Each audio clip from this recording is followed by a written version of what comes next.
The IRS has announced that the seventh batch of stimulus payments has just been issued. As of April 28th, 2 million more stimulus checks have been sent to eligible individuals, totaling an additional $4.3 billion. These payments began processing on April 23rd with an official payment date of April 28th.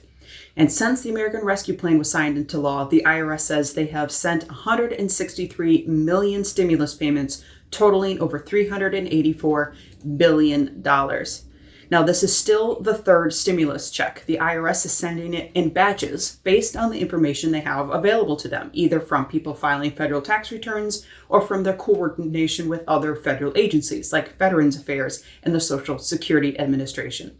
Some people had a stimulus check sent to them quite early on, but then after filing a 2020 tax return, it became clear they were eligible for more stimulus money, so they got a second check. Those are called plus-up payments and are still an option for some individuals as the tax filing deadline has not yet arrived.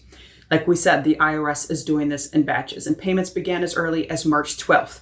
And they're going to continue on a weekly basis. So we're going to see more than just this batch number 7. We're going to see more batches in the weeks ahead. Who got payments in batch number 7, though? Well, 1.2 million of them, for about $3 billion, went to eligible individuals who were not known to the IRS before, but they filed a 2020 federal tax return and therefore were deemed eligible for economic impact payments. 730,000 payments were those supplemental or plus-up payments, people that filed a 2020 tax return and therefore got an additional stimulus check. And the total amount going out the door for that group was $1.3 billion.